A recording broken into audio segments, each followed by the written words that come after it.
Una de las grandes preocupaciones de Pablo era de que Dios rechazara a Israel. Y si Dios desechaba a Israel, él entendería por qué. Porque Pablo conocía muy bien la historia de la dureza del pueblo de Israel. Él sabía que sus líderes, con los ojos abiertos, habían rechazado a Jesús. Ellos habían escuchado sus enseñanzas de amor y el testimonio que dio de Dios. Ellos sabían que Él cumplía las profecías del Antiguo Testamento y que era un hombre inocente. Pero con todo eso lo crucificaron. Y luego, después de haber obtenido evidencias de su resurrección, continuaron con su dureza y procedieron a perseguir a la iglesia y asesinar a los creyentes. Pablo conocía todo eso muy bien porque él mismo había participado en esa persecución y entendía el carácter que los motivaba y la dureza de sus corazones. Así que si Dios desechaba a Israel, tenía buena razón para hacerlo. Pero la preocupación de Pablo era que los gentiles no fueran a pensar que si los gentiles también pecaban, que Dios los iba a desechar a ellos y se iban a perder irremediablemente. Pablo quería asegurarse que todos supieran que Dios no había rechazado definitivamente a Israel y que Él recibe a cualquier pecador arrepentido. Ese es el tema que vamos a estudiar hoy y no se retiren que ya regresamos.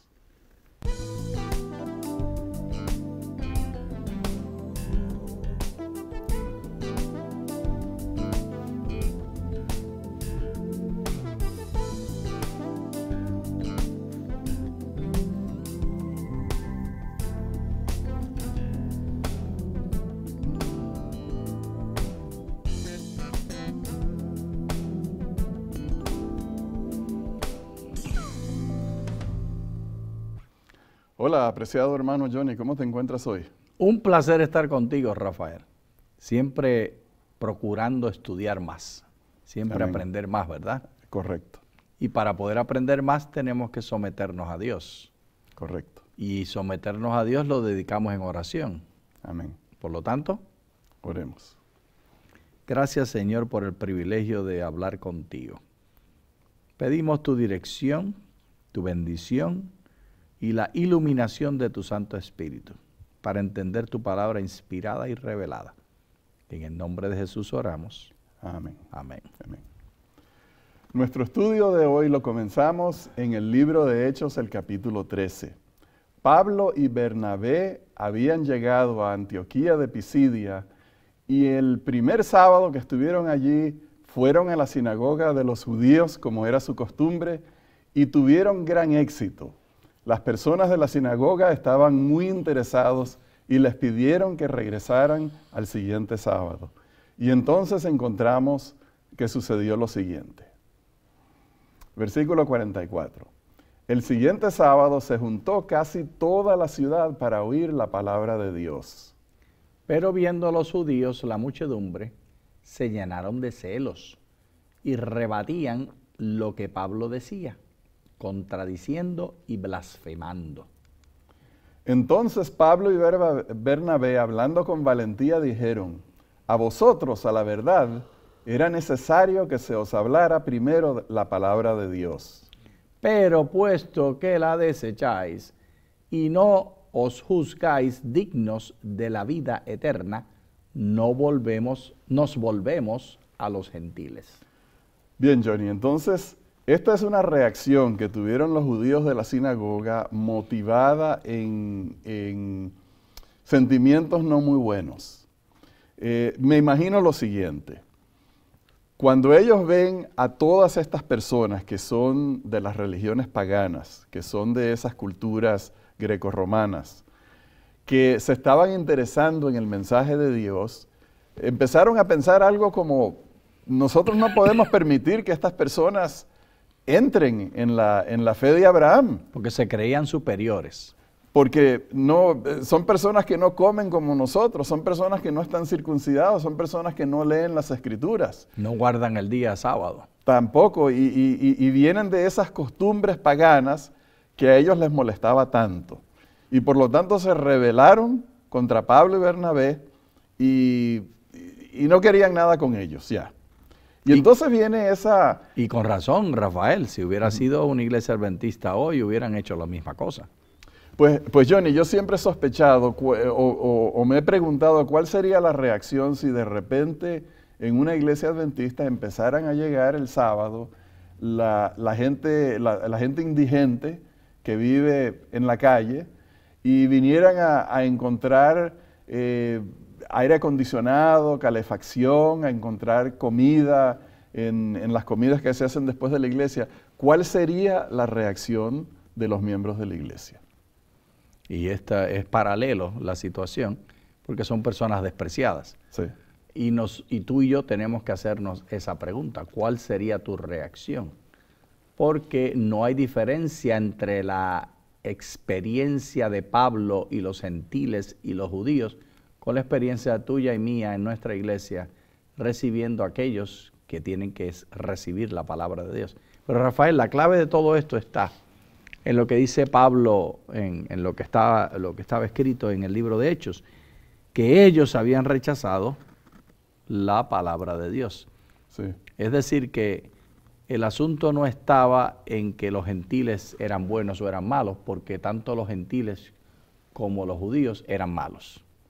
Ese es el punto de partida de todos los seres humanos. Lo dice Pablo, está escrito por Pablo en más de un lugar, en Romanos y ahora no recuerdo el otro texto, que no hay ni un solo justo. Correcto. Sino que y todos han pecadores. pecado, sí. Y también está en los Salmos. Y esta realidad es universal. La pregunta no es si eres pecador o has dejado de serlo. La pregunta es, ¿has aceptado a Cristo? Y estás abrazando por fe la salvación. Eso es lo que hace la diferencia. Pero entonces, la actitud misma de Pablo es sorprendente, Johnny, porque ellos dicen, ustedes no son dignos de la vida eterna. Lo siento, pero Pablo no era juez para decirle a nadie que ellos no eran dignos de la vida eterna. ¿De dónde saca Pablo una conclusión así? La saca Johnny no de una teología que él haya leído en la Biblia, donde cuando digan estas cosas, condénalos porque no son dignos de la vida eterna. Eso no está en la Biblia. Eso Pablo lo sacó de su mal carácter, de una reacción que él tuvo de enojo, de exasperación con esta gente, porque él estaría cansado de que por todos lados donde iba lo perseguían, lo maltrataban, y ahora aquí llegaron estos también que se habían portado muy bien el sábado anterior, y ahora les dice, ustedes no son dignos de la vida eterna, los despreciamos, los dejamos atrás a ustedes. Pero Johnny, entonces ese fue un tema, después de haber dicho eso, y esto hay que leerlo entre líneas, entre libros también, ese fue un tema que nunca dejó la mente de Pablo. La dureza del corazón del pueblo judío, porque él venía de eso también. Él sabía muy bien con lo que él estaba lidiando. Ese orgullo y esa negativa de aceptar una verdad diferente que les trajo Jesús. Y entonces cuando llegamos al libro de Romanos encontramos que Pablo vuelve a tomar el tema, pero ahora es un Pablo mucho más calmado, ponderado, y ahora sí habla como una persona que entiende la mente y el corazón de Dios. Vamos a leer en Romanos capítulo 11. Por tanto, pregunto, ¿ha desechado Dios a su pueblo? Y fíjate la respuesta que da ahora. De ninguna manera, porque también soy israelita, descendiente de Abraham, de la tribu de Benjamín. No ha desechado Dios a su pueblo, al cual desde antes conoció. ¿O no sabéis lo que dice la Escritura acerca de Elías, de cómo se quejó ante Dios contra Israel, diciendo, Señor, a tus profetas han dado muerte y tus altares han derribado. Solo yo he quedado y procuran matarme. Pero ¿cuál fue la divina respuesta? Me he reservado 7,000 hombres que no han doblado la rodilla delante de Baal. Así también aún en este tiempo ha quedado un remanente escogido por gracia. Muy bien, entonces fíjate tú la diferencia ahora del carácter de Pablo entre su visita de Antioquía de Pisidia al momento donde está escribiendo la carta de Romanos. Lo que pasa, Rafael, es que cuando lo de Antioquía de Pisidia, él escribió eso sobándose la cabeza donde le habían dado las piedras. Y ahora cuando escribe Romanos ya está en la cárcel, que ya se le sanaron las heridas. Bueno, pero de todos modos está ahí, Johnny, lo que es la naturaleza humana pecaminosa. Que uno pudiera pensar, Johnny, tener la tentación o la ignorancia de pensar de que porque Pablo era apóstol de Jesús y el más grande de los escritores del Nuevo Testamento, de que él era un hombre perfecto, de que él no tenía defectos, de que todo lo que él hacía estaba correcto. Bueno, aquí tenemos evidencia de que el hombre tenía mal carácter y él podía enojarse y pronunciar condenaciones contra los pecadores, que eso nunca lo hizo Jesús. Jesús, ¿en qué lugar uno lee donde Jesús le dice a la gente, bueno, ustedes, me cansé de ustedes, ustedes los desecho, ya no les voy a predicar más a ustedes se pierden y no tienen solución? Este Pablo ha aprendido de la experiencia, ha conocido mejor el carácter de Dios, ha entendido que Dios no odia como el ser humano, Dios no tiene rencores como el ser humano. ¿Qué habrá pasado con Pablo? Pues primero se le sanaron las heridas que le causaban tanto dolor y ya no tenía los dolores de cabeza de las pedradas que le habían tirado y los latigazos que le habían dado en la espalda. Y segundo, tiene la oportunidad de reflexionar en lo que piensa él acerca de su sangre, de su género, de su pueblo, de su etnia, porque él era judío. Él dice ahí, de la tribu de Benjamín. Correcto. Así que, ¿cómo rechazar a los suyos propios? Sí.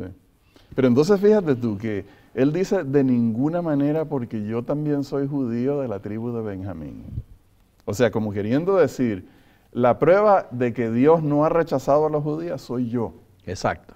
Porque Dios, siendo tan duro como era Saulo, y perseguidor de la iglesia, asesino de los seguidores de Cristo, Dios tuvo compasión de él, Johnny, y lo llamó de las tinieblas a la luz admirable. O sea que cuando Pablo recibía las pedradas en la cabeza, significaban dos cosas para él, por lo menos.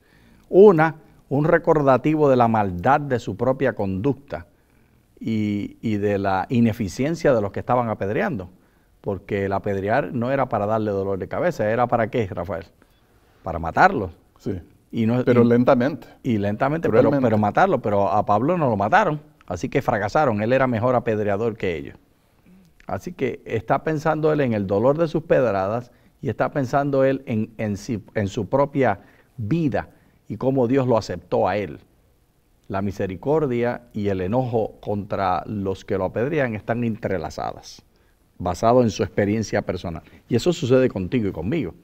Cuando nosotros vemos a otro, particularmente en las tentaciones nuestras propias, tenemos en nosotros dos pensamientos. Ay, yo podría ser esta persona, y al mismo tiempo decir, gracias Señor que me has librado a mí. Bueno, entonces tenemos el testimonio de Pablo, donde él abre su corazón y él nos explica a nosotros su interpretación de su conversión. Vamos a leerlo en 1 de Timoteo. Doy gracias al que me fortaleció, a Cristo Jesús nuestro Señor, porque teniéndome por fiel, me puso en el ministerio. Habiendo yo sido antes blasfemo, perseguidor e injuriador, pero fui recibido a misericordia, porque lo hice por ignorancia, en incredulidad. Y la gracia de nuestro Señor fue más abundante con la fe y el amor que es en Cristo Jesús. Esto me encanta. Palabra fiel y digna de ser recibida por todos. Amén. Que Cristo Jesús vino al mundo para salvar a los pecadores, de los cuales yo, Pablo, soy el primero. Pero por esto fui recibido a misericordia, para que Jesucristo mostrara en mí el primero toda su clemencia, para ejemplo de los que habrían de creer en Él para vida eterna. Mira, Johnny, este es un pasaje maravilloso. Delicioso. Esto es para los que comen carne, filete de res. Para los que somos vegetarianos, tofu bien hecho. Me gusta tu analogía. Pero en este pasaje nosotros, combinándolo con el tema que estábamos mencionando anteriormente, de que si Dios rechaza a Israel por la dureza de sus corazones, por la forma como se ensañaron con Cristo, por la hipocresía, por rechazar tantas evidencias que Dios le dio, entonces Pablo dice, miren, la prueba de que Dios no rechaza está en mí. Mírenme a mí, mírenme a mí. Jesús me vio, me encontró en la ignorancia y en la oscuridad de su ignorancia. Él vio en mi pecado, pero su gracia, su amor fue tan grande que derramó su misericordia sobre mí, que soy el primero de todos los pecadores. Yo pienso, Johnny, que cuando Pablo decía, yo soy el primero de los pecadores, él no lo estaba diciendo como por alardes de humildad, sino que lo decía con vergüenza. Con convicción. Y con vergüenza porque tenía que recordar las palabras de Jesús. Pablo, Saulo, Saulo, ¿por qué me persigues? Eso tiene que ser, imagínate, que Jesús te venga a rogar a ti, diciéndote, ¿por qué tú me estás persiguiendo a mí? Es una vergüenza terrible. Sí, sí. Bueno, esa experiencia tiene que haber sido muy humillante, lo debe haber hecho muy humilde. Y entonces dice el pasaje que el último porción de texto que estábamos leyendo dice que Jesús mostró en él primero toda su clemencia, el primero de los pecadores, para ejemplo de los que habrían de creer en Él para vida eterna. Johnny, amén. Ahí están incluidos todos aquellos que piensan que ellos son tan pecadores que Dios no los puede recibir. Ahí están incluidos todas las personas que dicen, las cosas que yo he hecho Dios no puede perdonar. Ahí están incluidos todos los que dicen, yo creí en Dios, pero lo traicioné de todos modos, así como Pedro hizo, ¿verdad? Ese ejemplo, dice Pablo, es para todos los demás. Estudiemos la vida de Pablo, encontrémonos en él, en nuestros defectos en la vida de Pablo, que era creyente de Dios, pero traicionó a Dios persiguiendo a la iglesia, y veamos, Johnny, la maravilla del amor perdonador de Dios. Amén. Que nos recibe a todos. Si recibió a Pablo, me puede recibir a mí. Correcto, correcto. Entonces, sigamos con el tema de que Dios no abandonó al pueblo judío y vamos ahora, regresemos a Romanos 11. Pero yo pregunto, ¿será que los israelitas al tropezar cayeron definitivamente? De ninguna manera. Al contrario, debido a su transgresión vino la salvación a los gentiles, a fin de provocarlos a celos. Y si su transgresión ha servido para enriquecer al mundo y su caída a los gentiles, ¿cuánto más lo será su plena restauración? Ok, Johnny, entonces aquí habla de nuevo un par de temas interesantes. Número uno, ¿será que esta gente ha caído definitivamente? ¿Existe ese concepto de que cuando la gente peca se ha perdido definitivamente? No. Dios... ¿Cómo sabemos?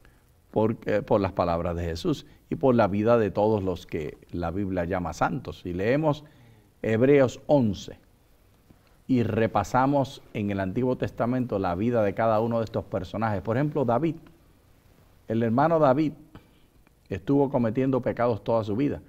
De hecho, en su cama de muerte, antes de expirar su último aliento, él llama a Salomón y le dice, mira, nene, porque era puertorriqueño, ¿verdad? Mira, nene, yo le prometí a Mefiboset que yo no lo iba a matar mientras estuviera vivo, pero ahora que yo me muera, a ese sinvergüenza no lo dejes que descanse en su cama esa noche, sino que muera la misma noche que yo muero. Mátalo. Entonces, ¿qué quiere decir eso? Eso es una persona arrepentida y de misericordia. Bueno, Johnny, eso es lo que quiere decir que eso es una persona, lo voy a poner de esta forma, es una persona que amaba a Dios, pero que al mismo tiempo luchaba con esos odios y era una persona débil que podía pecar a pesar de que amaba a Dios y a pesar de que Dios lo aceptaba a él como un varón conforme a su corazón. Y llega a estar de todas maneras en el grupo de aquellos de la fe. Para tú estar en el grupo de la fe, no es menester ser perfecto sin pecado. Es menester ser perfecto sin pecado porque estás en Jesús, que son dos cosas diferentes, Rafael. Una cosa es decir, yo en mi carne soy perfecto y sin pecados y no necesito a Jesús. Nunca lo seremos. Y otra cosa es decir, yo en mi carne, en este momento, Rafael, yo declaro que soy perfecto como Jesús, porque yo no estoy yo, sino que vive Cristo en mí. Estás cubierto. Y eso confunde a la gente, sí.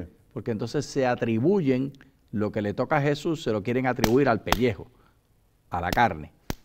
Y si hacen eso, entonces se meten en una caja de problemas que no pueden salir de ellas, es una trampa. Y el enemigo lo usa para hundirlos. Pero explica, ¿cuál es la trampa? Pues la trampa es que si yo me miro a mí mismo y me doy cuenta que estoy fallando, que tengo tentaciones, entonces no soy salvo.